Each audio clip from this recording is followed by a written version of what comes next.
Hello. So, welcome to the city of Coconut Creek. It's so great to see so many of your similar faces that have come to previous ambassador meetings. And thank you for coming out, even in spite of the weather. We really appreciate having you all here. Tonight, we are talking trash. Literally, not figuratively, literally. So as many of you know, Coconut Creek strives to be a leader in sustainability, and we are always working to do better in the management of our waste. Our quality of life depends on it. For years, our residents have been concerned from everything from the height of the landfill, the smells, the birds, the trucks on our local roads, and we have been listening and taking action through the years. We have some wonderfully knowledgeable presenters tonight who are going to share the history of the landfill, the actions the city has taken over time, and what's going on with regard to the potential growth of the landfill and more. For those of you who are new to the program, I'm Karen Brooks, and I'm the city manager of this beautiful city of Coconut Creek. And I would like to take a moment to recognize our commissioners. We have here Mayor Josh Rydell, back. We have Vice Mayor Sandy Welch. There you are. We have Commissioner Jackie Raley. And we have Commissioner John Brody. Commissioner Becky Tooley is feeling a little under the weather tonight and could not be here with us, but we do wish her a very speedy recovery. And although he is not a presenter tonight, I do want to introduce our new Public Works Director, Harry Motti. Harry is responsible for overseeing all of the solid waste functions in our city. He's got many challenges facing him ahead. We're very, very happy that he is here. So tonight, our presenters are going to be Sheila Rose, our Deputy City Manager, and then we have Ted Risberg, our Senior Project Manager, and we have Steve Ramadan, our Solid Waste and Recycling Specialist. So with that, I'm going to turn it over to them. There's a lot of information to go over, and we want to have the time for you to be able to take it all in and ask any questions along the way. So enjoy the program. Thanks, Karen. Now I'm using the lapel mic. Can you hear me? Yes. I'll try. I speak pretty loudly anyhow, but coming up here, and we're going to tag team this presentation a little bit. There's an awful lot of information that we're going to present this evening. It all comes together in the end, but it's kind of complex. So if we get going on the topic and you don't understand, we'll all be here afterwards to answer those questions. But we're going to be talking about the landfill specifically, and when I mention the landfill, I mean Monarch Hill, and you know, everybody knows where Monarch Hill is, right? We're going to be talking about solid waste and the components of solid waste, and that's, you know, hauling and disposal, and particularly our ability to reduce our solid waste. So we'll be talking about recycling and reduction of waste. Monarch Hill is one of the largest landfills in the country. Compared to the three largest landfills in the country, you can see Monarch Hill on the right. It's actually located in unincorporated Broward County. It's not in Pompano, as you might think, but what this does is it puts it under the government jurisdiction of Broward County. Those two other landfills, interestingly enough, although they're very large, they're not nearly as urban as the landfill here at Monarch, at what we call Monarch Hill. Just to look at the population, there's 111,000 people living within a 3-mile radius of that landfill. That's us, you know, that's Coconut Creek, that's Winston Park, that's your neighbors, are all living within the radius of impact from the Monarch Hill landfill.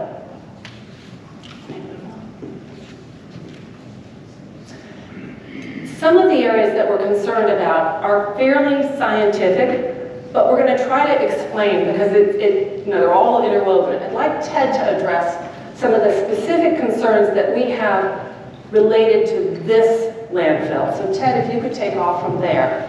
Thank you, Sheila. Monarch Hill is actually 10 years older than the United States Environmental Protection Agency. And as such, that means that waste was placed directly onto the ground without any environmental protection standards in place. Because of that, that means that the waste is exposed to rainfall, and the liquid that's generated when waste degrades and interacts with liquid rain is called leachate. This leachate is allowed to re-enter the groundwater, which ends up impacting the overall environment.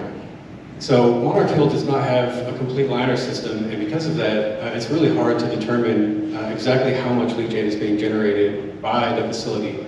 But what we do know is that approximately 33,000 gallons of waste are collected per day, and that amounts to 12 million gallons per year.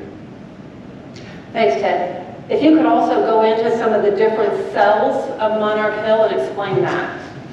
Yeah, so the facility, the image on the left is actually the original disposal facility, and it initiated accepting materials in the early 1960s. Ted, speak up a little bit. And that ran to the early 1990s. And what I really want to emphasize is that this 142-acre facility, all the waste that is placed there has no liner system whatsoever. The area on the right initiated accepting disposal of materials in the early 1990s, and it was actually approved with a liner system that's considered a single liner system, and by today's standards would not be adequate and get approved. So what we're looking at here is part of modern regulation is that landfill facilities are required to install a groundwater monitoring network, and that is to detect any potential contamination in the groundwater before it leaves the facility. So the map on the left shows the shallow groundwater monitoring network and the contaminants that are being detected, and they're directly correlated to landfill leachate. The image on the right shows the intermediate wells, which are basically wells that are displaced slightly deeper than the shallow wells. And the overall takeaway from this image is that the groundwater contamination that is directly related to landfill leachate is not only expanding horizontally, but it's expanding vertically as well. Thanks, Ted. So one of the most important things that I brought up earlier in the presentation is this landfill is under the government jurisdiction of Broward County. They also have the charter responsibility to deal with disposal in Broward County, so they need to be able to maintain and manage these resources. But what Broward County has done since the 70s, if you look at the graphic here to my right, you see the garbage truck at the corner? That garbage truck's about 10 feet tall. In the 70s, the landfill was about 10 feet tall. In 1979, it was permitted to go to 40 feet tall. In 1989, it was permitted to go to 125 feet tall. And then in the 2000s, it was allowed to not only expand vertically to a maximum of 225 feet, but also horizontally, taking in additional land area. That's what the county's been doing, continually allowing waste management to expand this landfill. They're in a tough spot. You know, we have to deal with garbage and disposal, but you need to know that your city is on them like white on rice. We push the county, we attend public hearings, we stand up and object at every opportunity. Since the 90s, the city has submitted formal objections to their rezoning applications. We actually entered into what's called a dispute resolution process, which is a fancy way of saying one government wants to sue another government, and we're required to call it a dispute resolution, but really we were proposing to sue Broward County over the continued expansions. We formally objected to the closure of the waste-to-energy plant, and I'm going to show you a little bit more about what the importance of a waste-to-energy plant and why we felt so strongly about the closure of this facility. In 2016, it happened to be over Christmas break, Waste Management proposed a deep well injection to shoot garbage juice into the aquifer. And now I may be exaggerating a little bit, but this leachate proposal was to sink that garbage juice, the leachate that Ted was talking about, down below the landfill. So it really was a concern. We were able to stop that permit, so that didn't occur. And since 2016, we've had active applications where we've been objecting to the permits that have been submitted to Broward County. You all have been participating by sending letters of objection to the County Commission. We've attended public hearings where we stand up and ask them not to allow further expansion or to regulate the landfill to make sure it's environmentally safe. Here in our plants, we weigh post-recycled waste I'll catch up together with you for in a minute. residential, commercial, and special waste customers before This is a waste to energy overview. Material is visually inspected before being pushed into the fuel bunker. This renewable fuel can vary widely in moisture content and thermal value, so it is continually managed and monitored in the bunker to ensure consistency. Overhead cranes then load the material into hoppers, where hydraulic rams feed the waste fuel into integrated furnace boiler units. In these units, we combust the waste fuel at extremely high temperatures, moving it steadily through the boiler on reciprocating brake systems that ensure complete combustion and minimize residues. We continually draw air from the waste storage areas into the boiler, creating a constant negative pressure that prevents the escape of dust and odors. A selective non-catalytic reduction system injects a urea mix into the combustion gas to reduce nitrogen oxide emissions. Hot combustion gases pass by a series of boiler tubes filled with water, creating high-pressure steam. The steam is used to drive turbine generators and produce electricity, which is sold to electrical grids to power local homes and businesses. The steam can also be sold to industrial processes or for district heating and cooling. We condense the remaining steam into purified water and return it to the system to allow further renewable energy production. Prior to safely disposing of the inert ash, we remove and recycle ferrous metals, such as iron and steel, and non-ferrous metals, such as copper and aluminum, from the ash residue that are sold and recycled into new products. And select ash monofills, our enhanced metals recycling technologies, extract further quantities of metals from the ash residue that are sold and recycled into new products. After heat from combustion or flue gas is absorbed in the boiler to produce steam, the flue gas exits the boiler and powdered activated carbon is injected to capture mercury and trace organic compounds.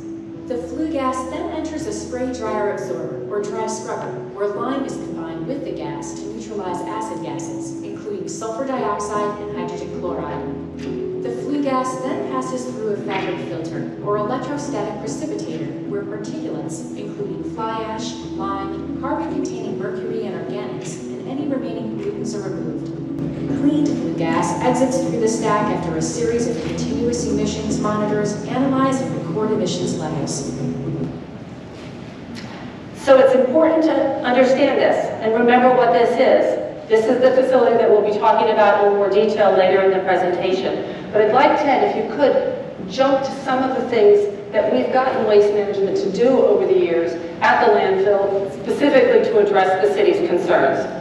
Go ahead, Ted. Thank you, Sheila. As a result of the city's actions, Waste Management was required to implement a odor mitigation plan.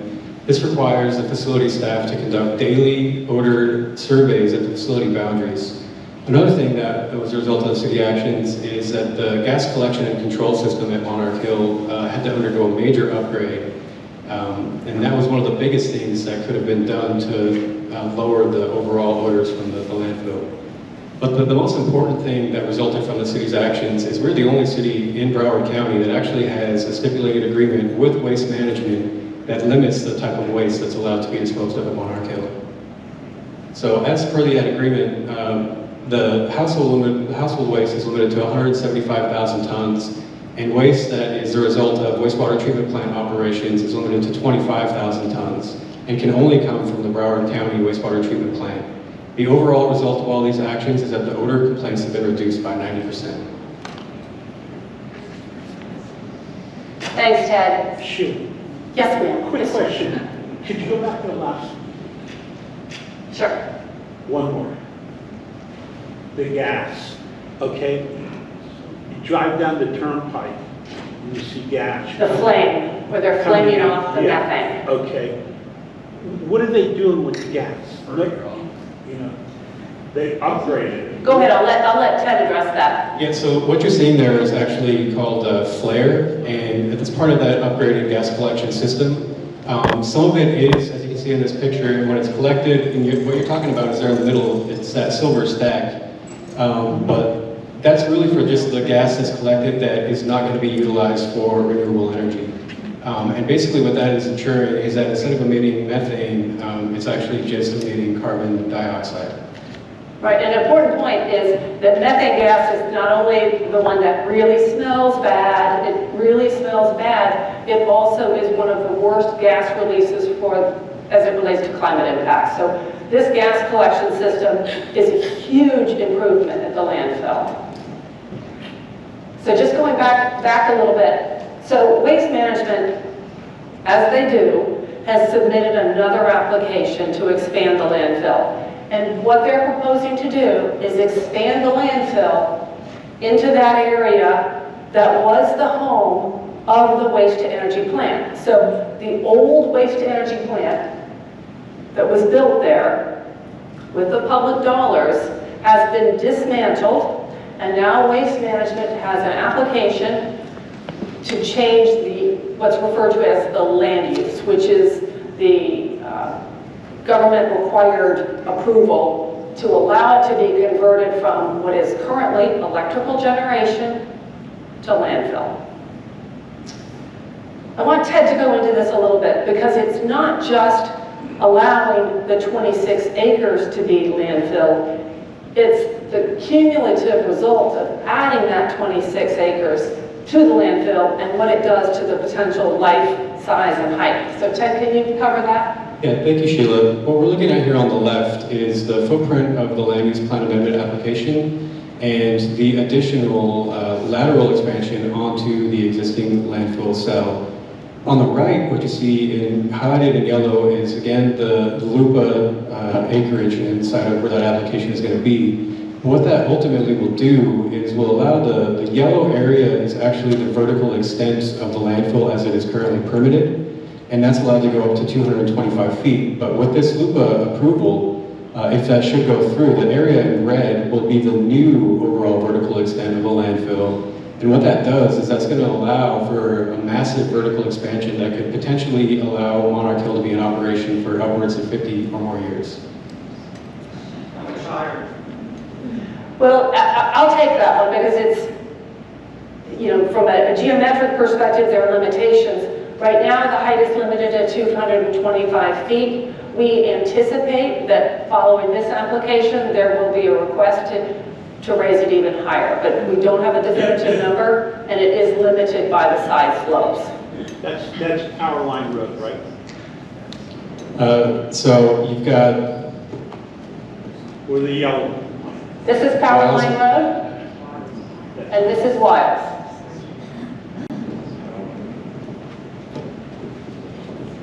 So that's the flea market across the street. So to the south, where you see the green, that's Sample Road, and then to the left is the Turnpike, and where the yellow place where the LUPA is going to potentially occur, that's Wiles Road. Go ahead. I just don't know whether to be happy about this or not happy about it. Well, we'll get into that because Okay. we're not happy about it. But we, it's a beast that we're living with and we're managing. We're not happy about this, and you should not be happy about this.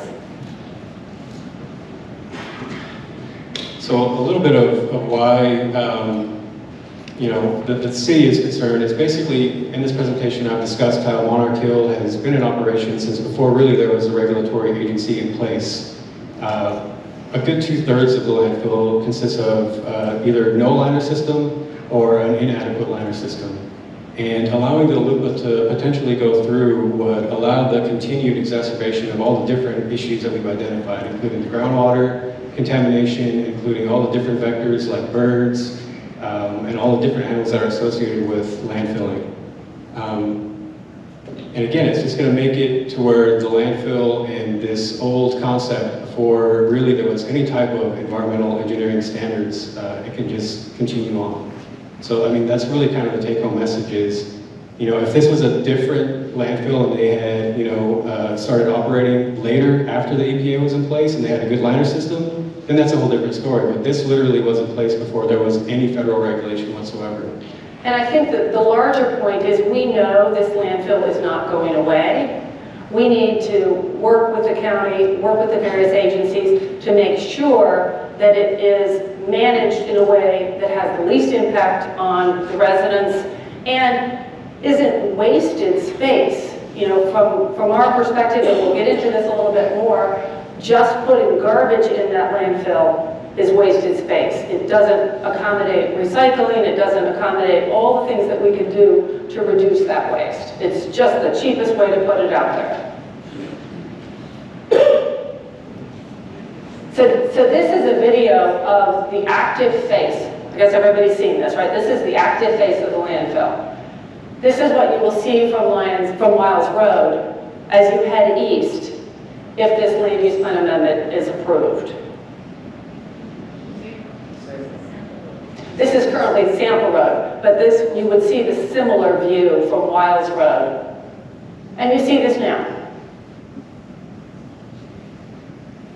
Sometimes those birds eat the plastic off your windshield. There are other issues with those birds.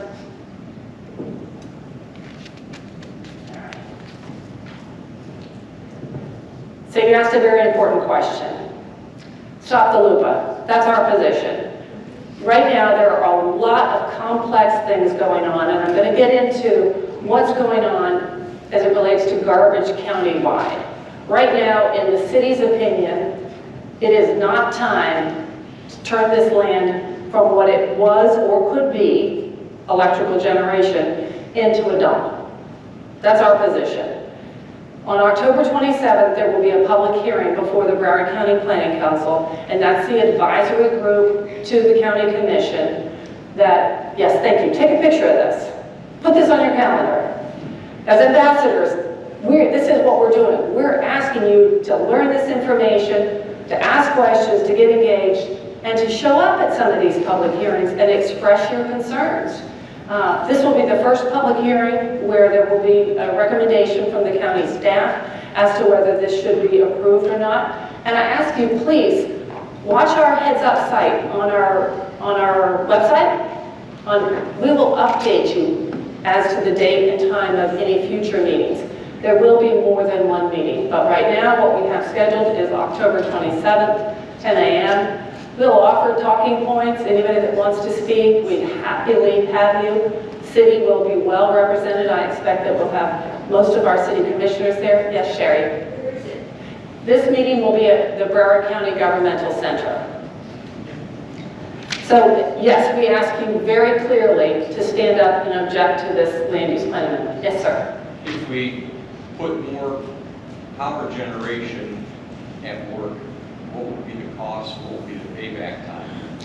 I can't answer that question right now, but I'm going to get into the system that is being developed and organized to address those issues. So now we're jumping from specifically talking about the landfill to the larger issues of garbage in Broward County.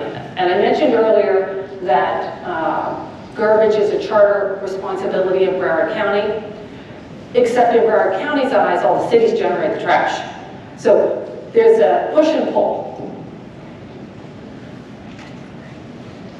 So just for an education purposes, and I know we all understand this, but hauling is one component of garbage collection, and Republic Services is the city of Coconut Creek's hauler. Joanne Stanley is here to answer your questions about hauling. So that component is just who comes to your door and picks it up. The disposal is the big issue. I remember their nationwide stories about the garbage barge, right? We all heard about the garbage barge. Where was the garbage barge going to go? That's disposal. That garbage has to go somewhere. So the disposal is that key issue. But these three issues are all intertwined. If we're not reducing, reusing, and recycling, we're putting way too much garbage out there. And right now, with the way the system is operating, recycling is a mess, and we know that. So we're going to talk a little bit about what the city is doing to help keep recycling alive, but what we want you to understand is that this larger system has to come together for economies of scale for a good recycling program to work in Broward County.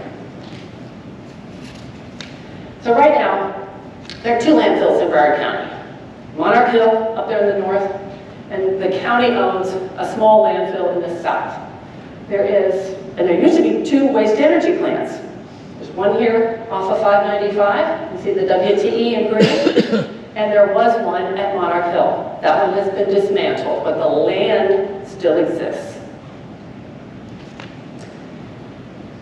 This complex issue of jurisdictions and who owns what and who regulates what has been going on for years. In the 60s, Broward County actually owned, as a public utility, the property that is now Monarch Hill. So it was publicly owned and for the benefit of the public. In 1971, it was sold to Waste Management. So it is now gone from being your public utility where you know, in the best interest of the public, it was being operated, to a for-profit industry. So it's run by, you know, big corporation, Waste Management. They also started assembling the property around Monarch Hill back in the 70s. So the cities in Broward County got together back in the 80s and they formed what was called the Resource Recovery Board, which sounded like a panacea. What a great idea. All the cities getting together with the county to create an organization that was going to handle disposal countywide. And more importantly, what they were going to do was fund with public bonds 2 waste-to-energy plants. This Resource Recovery Board was formed based on contracts and agreements between the cities and the counties. Their principle or real success was the construction of these 2 waste-to-energy plants, because those, as you saw, those waste-to-energy plants reduce the garbage tremendously, reduce it to a small little piece of ash that is much easier to dispose of, doesn't fly all over the road, doesn't attract the birds, and preserves the life of the utility, the landfill, that we have for years. So in 2013, the charter, or those agreements, expired. And it was the Wild Wild West. It was just crazy. Waste Management closed the North plant. They divested themselves of the company, the subsidiary, Wheelabrator, that was operating those companies, and they decided they didn't want to be in the waste energy business in the North anymore, that they only needed one. They also, they bought out the competition. They bought up anybody else in the county that was doing creative recycling, different types of disposal. They were purchased by Waste Management. They're now under the auspices of Waste Management. And there isn't any competition. What this does is it makes landfilling almost the only option right now. It's a hard pill to swallow. But for the most part, landfilling is king right now in Broward County. It's cheap for Waste Management, make a lot of money on it, you all pay for it. That's where we are today. So in 2019, and with the leadership of our city commission, and in fact Commissioner Tooley has spent years on this board, Commissioner Welsh has been on these meetings every other week for years, there is a group of cities in Broward County working to reformulate a new and improved solid waste authority. I use the term authority lightly because we've spent 2 years talking about how this organization should be governed, and there's been disputes as to whether it should be an independent taxing district or whether it should again be done through contracts. The way the organization is drafted currently, and it's in draft form, is as a series of contracts between 30, maybe 31 cities, it's actually 30 now, and Broward County. So if this all comes together, there will be a new solid waste authority in Broward County. This is the mission of that group, and it has taken 2 years to get to an acceptable mission, and every day there is continued work to hope this group comes together. The goal is to develop a comprehensive solution to waste in Broward County, which means recycling, reduction, education programs. One of the specific items as part of the charter of this group is that they're required to have a sustainability officer. So it will not only be money is king, it will be the environment is king if this organization gets off the ground. So what the governance structure needs to be concluded, which means we need the county commission's approval. You may have seen an editorial in the paper last week. by a mayor from Cooper City and a mayor from Parkland, urging all the cities to participate in that. That organization needs to be solidified and put in place, and there needs to be a plan. There is no plan right now, and I use this term plan, and it's in red, because when we talk about the land use plan amendment, that is counterintuitive to allowing that land to be considered for a future waste-to-energy plant that might be owned and operated by this new authority. So that's kind of where the group is.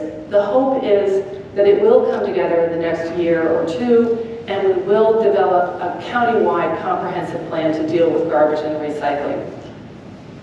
Now, we wish we had a tremendously robust recycling program, but because we're the butterfly capital of the world and sustainability is so important, Coconut Creek is really working to encourage you to recycle. So I'm going to let Steve jump in and talk about the city's recycling initiatives and what you as ambassadors can do to help us move that along. So Steve, I'm going to jump there, and you want me to click? Okay. All right, thank you, Sheila. This is enough of the trash talks. Now we're going to move into recycling, and so we have an overview of regional challenges, the Solid Waste Working Group and the Land Use Plan Amendment. So now we're going to move into recycling, and I'm going to give an overview of the history in the city and currently our recycling program. So in 2020, the city temporarily suspended our single-stream recycling program, and that was due to a few reasons. So the first being the collapse of the foreign end market that happened in 2019, and then also with the increase in processing costs. Though they essentially doubled, right now they're currently $105. And in addition to these two things, contamination, of course, was a big issue.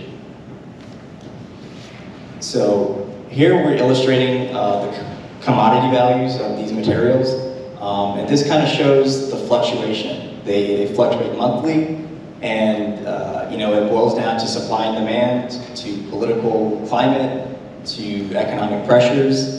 And the takeaway from this is before 2018, the city was receiving approximately $40,000 per year. So we bring the materials to the facility and we get paid for those materials. To 2019, we were paying over $200,000. So of course, like I mentioned, that was due to the demand and the foreign end market. And so this was the goal of our single stream program. We wanted clean cardboard, plastics 1 and 2 bottles. We wanted everything uncontaminated. And the reality of the situation was this is what we were seeing. So it was essentially just waste. This is what I was seeing at our facility. So when everyone walked in, along with your totes, some of you received a red card. So those of you that received the red card, would you please stand up? Who got a red card? All right, so three individuals. Your red card? Yeah, there's more. All right, so essentially what this illustrates is the contamination rate. So if this room were filled with 100 people and there were 10 individuals standing up, that is all it takes for a truckload to get dumped. So it's just 10%. The reality is we were seeing upwards of 40%. So if 2 individuals to your left and 1 to your right stood up, that was the contamination rate that we were seeing. So what he means is the entire truckload of recycling goes to the landfill now. Just make sure. So we all kind of have to be in this together, and that's why you're ambassadors, to bring this information back to the community and spread it with your HOA and get everyone on board with this. Excuse me. 3 times a month, we take it over there Good. to put our recycling, Yes. okay? And that's going to the Monarch? No, that's going to a recycling facility. That's being recovered. That's good. Well, you didn't say that before. you said it's all going to the landfill. Right, so this, I was talking about our previous program, not Okay. our current program. So our previous program in single stream, because it was contaminated, it was being, Okay, all right. When this started around the corner here, I asked, are we going to do anything at the north end of the city to the rec center? And the gentleman that was there says, they're looking at that. And that's been, what, a year now? Right. So is there any reason why you couldn't put 3 bins in the northeast corner near the fitness center? Ron's asking about, we've looked at that site. There were traffic circulation problems. They're still looking at sites, but let Steve finish because he's going to go into a little bit more of the potential for recycling. right. So on this slide, it's just more contamination that we're seeing, but I did want to point out, you see that lithium-ion battery, so I do want to take this moment to kind of talk about our household hazardous waste event, and just to let you guys know that if there's any kind of hazardous waste that you have or electronic waste, we do have an event that we cooperate with the lead agency with 7 other cities where you can participate and bring all your waste. And also appliances. You see that microwave on the corner. You know, that you can put out with your bulk. So I just wanted to point that out, the e-waste, the household hazardous waste on this slide. So now we're going to move into our current recycling program. So I did bring some goodies to kind of show you some unacceptable items and along with the acceptable items. And again, with a single stream, I guess I want to delineate between a single stream program and source separated. So at the drop-off center, that's an example of source separated, which relies on the residents. So the single largest determining factor of the success of recycling is the disposal costs, because they're so high. So when we separate ourselves, it kind of circumvents that processing cost.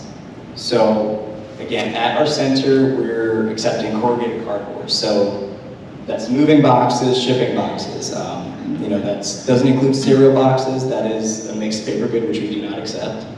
I don't think I have anything acceptable, but that's also greasy pizza boxes. If you want to recycle a box, you can cut out the food residue and you can recycle the rest of the box. That's fine. When it comes to aluminum and steel cans, the soup cans, soda cans.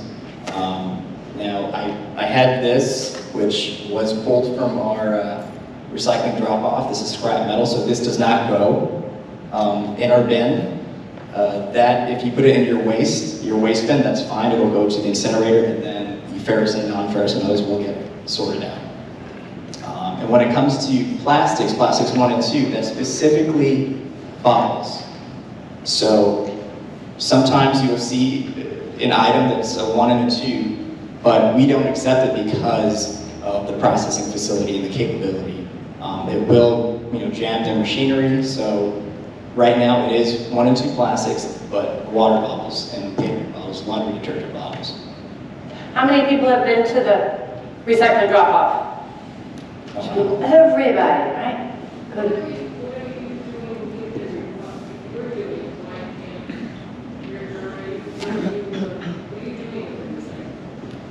At the drop-off center?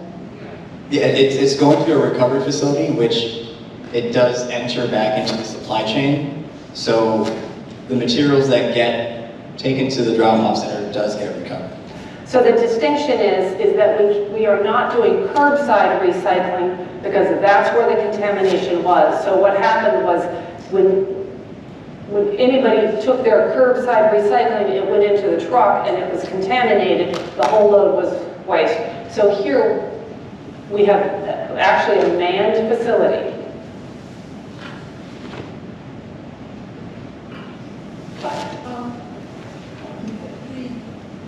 The corrugated cardboard really doesn't, how many of us get corrugated cardboard? From Amazon every week. But the point is that there's so much other paper stuff that we could include. Why can't we include all the trash? rusty nail that we get? And that has to do with the demand. So like I mentioned earlier with the end market. It's a commodity. Yeah, it's a commodity and it has a negative value, so right now it's not being accepted. Thank you for the recycling. I just want to share with people, I go at least every other week. I cringe when I see my neighbors put out cardboard for bulk trash, but I've even offered to take it for them. Good. I struggle with that happening, but I'm wondering, is there any way, or is this too much dreaming? What if bulk trash didn't pick up their cardboard? Okay, and it's so easy, and I made a phone call to Wayne last week when I went through. The gentleman who was working, I don't know if he just looked at me when I was an old lady, but said, do you need any help, man, taking it out of your car? And that was Very lovely. nice. That was the first time that had happened. I didn't need help, but there might be some people who might need help and might find it more appealing to go if that were to become protocol. Thank you, Leanie. Thank you, thank you. Well, your new guy there, the young kid. Yes. that works- every time I go there, he says, do you need a hand? Do you need a Yeah, hand? wonderful, wonderful, right? Yeah, no. Just got a few more slides and then we'll open it up and have questions from the whole audience. Oh. Sorry. And so for our drop-off center, as many of you have frequented it, it is behind the police department, 4800 West Copens Road. And that's Friday, Saturday, Sunday from 8 a.m. to 4 p.m. And you know, as ambassadors, this is, you know, we really want you guys to bring this back to your communities, and we want our participation numbers up, but we also want to increase the materials that we're getting sent there. So if you can, you know, bring this back and activate your whole community, this, you know, really means a lot. And so, you know, we talked about some materials that are accepted, but I want to kind of point out glass and why we don't recycle glass. So glass or shattered glass, when it does, you know, enter the recycling facility, will contaminate the other materials. So otherwise, if it was a perfectly clean load, it's hard for the processing facility to eliminate them. So they will have to toss everything. So that's why glass isn't being recycled. But I'm happy to announce that Coconut Creek is going to implementing a glass to sand pilot project, and this will be located at our recycling facility. We will accept, so that will be happening this year. It's not a matter of if, it will be happening. They will accept the full spectrum of bottles and jars, so beer bottles, wine, champagne, liquor. You know, there's going to be a few materials that aren't accepted. That's Pyrex, mirrors, bulbs. Right now, we are assessing a few safety protocols and just logistics behind the program. And once it's ironed out, everything's going to be on our social media and on our websites. So keep connected with us, and once we get all the information, we'll roll it out to everyone. And so next step. So we kind of asked who goes to the recycling facility. And so to the right is a heat map of our participation, which we also do have one in the back if you guys want to check it out to see, you know, how your community is doing. And the question was brought up about the additional drop-off site. We are assessing site locations, and I guess traffic is a concern, so we have to make sure that we choose the correct site. Along with the glass to sand program, you know, the most important thing is to correct our contamination. Once the solid waste working group comes to a governance structure and the plan, we need to be ready to jump on this and be ready to adapt. So contamination is always a big deal for us, and we want to increase the materials. So that's going to bring me into reducing waste. We talked a lot about recycling, but most importantly is reducing. We need to talk about reducing and how we can make behavior modifications in our daily lives. And the biggest way is by saying no to single-use plastics. So that's plastic straws, utensils, plastic bags, styrofoam takeout boxes, and Ziploc bags. So when you're going to the grocery store, make sure you bring a tote bag. For takeout, for styrofoam boxes, make sure you can bring glassware. Keep some glassware in your car. And when it comes to reusable sandwich bags, she's got it. So this is one of our reusable sandwich bags. So before you guys leave, we're going to have some in the back. So make sure you come to the table. And we're trying. It's also a placemat, yes. Also aluminum foil, that's a big one. If you can use parchment paper, wax paper, beeswax, bowl covers, there's so many other alternatives, and it's just one small step each day that we can take to help make a difference. So now I'm going to pass it over to Sheila. Thank you, Steve. Great job. Great job. So, you're all the ambassadors here, right? The call to action, this is what we're doing here. The goal is to have you educated and on point and able to attend these meetings to support the city, because these types of voices, groups of voices, are heard in a political process. So if you can attend the October 27th meeting, please plan to do so. If you'd rather submit written comments objecting to the land use plan amendment, we'll provide you some talking points, some information on our website that you can follow up on and submit those comments. Be a drop-off ambassador. Lainey, go next door. Volunteer to take those cardboard boxes. The goal is to get our neighbors recycling what we can while we hope Broward County develops a robust recycling program. And from the conversations that have been going on, it will be robust. It will include composting, recycling, all those things that we should have been doing for years when this group comes together, and it will be countywide.